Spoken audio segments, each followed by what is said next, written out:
Second প্রশ্ন হলো, আমার ধারণা রাষ্ট্রপতির ভাষণ শোনা উচিত না আক্তারদের। রাষ্ট্রপতি যখন ভাষণ দিবেন তখন চলে আসা উচিত সংসদে, আবার যখন তিনি চলে যাবেন তখন আবার সংসদে যাওয়া উচিত। ওই সময়টুকু তাকে তার কথা শোনার কোনো প্রয়োজন আছে বলে আমার কাছে মনে হয় না। আর রাষ্ট্রপতি হয়েও বেচারা মহা বিপদে পড়ছে, একবার জয় বাংলা বলতে হয়, আবার জিন্দাবাদ বলতে হয়। বাংলাদেশে জগতে কোন রাষ্ট্রপতি এত বিপদে পড়ছে বলে আমার কাছে মনে হয় না। কিন্তু আমি একটু খুব আশ্চর্য হই, এই এম্বারাসমেন্টটা একটা শিশুও বুঝে, বিএনপি কে এম্বারাসড হয় না? একটু আগেই দেখতেছি একটা ভিডিও বের হয়েছে, রাষ্ট্রপতি বলতেছেন যে তিনি কাকে সালাম করতে গেছেন কিন্তু তার সালাম নেন নাই।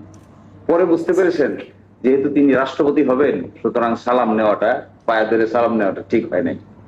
সেই লোক এসে বাংলাদেশ জিন্দাবাদ বলতেছে, আবার সেই লোক রাষ্ট্রপতি আছেও।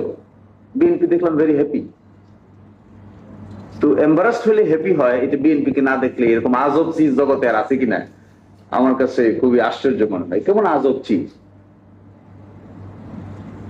এরকম বক্তব্য দিচ্ছে, জিন্দাবাদ বলতেছে, তাকে আবার রাখতে হবে। এখন আবার দেখি বক্তব্য দিচ্ছে ওনাকে রাখতে হবে কেন, কারণ ওনার মেয়াদ এখনো শেষ হয়নি। তো মেয়াদ তো শেষ হবে 28 সালের এপ্রিলের কত তারিখ দেখলাম।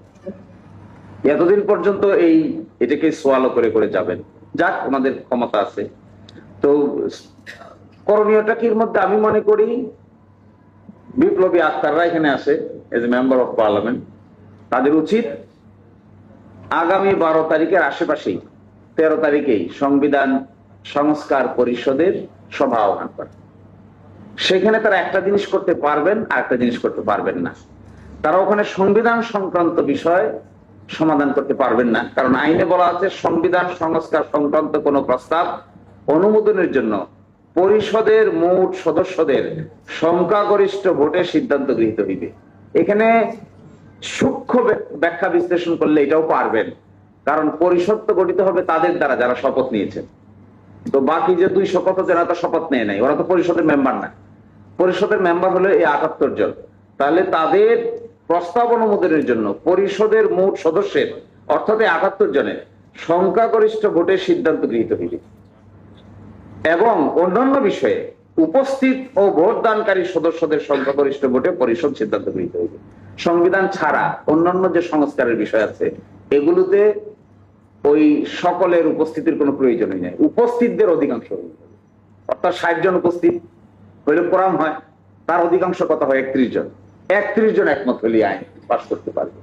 ফলে আমি যেহেতু সংসদ সদস্য একজন আছেন, আমাদেরও সংসদ সদস্যরা আছেন, তাদেরকে আমরা বলেছি এই কথা যে একটা সুনির্দিষ্ট করা উচিত যে ঠিক আছে আমরা আহ্বান করি, রাষ্ট্রপতি আহ্বান করবে না কিন্তু সদস্যদের মধ্য থেকে একজন আহ্বান করবে, বয়োজ্যেষ্ঠ একজনকে সভাপতি করবে, পরে তারা সংবিধান সংস্কার পরিষদের মিটিং ডাকবে, এটিকে 2 ভাগে ভাগ করবে, একটা সংবিধান সংক্রান্ত আর একটা হলো সংবিধানের ছাড়া অন্যান্য স্বাভাবিক যে সংস্কারগুলো আছে।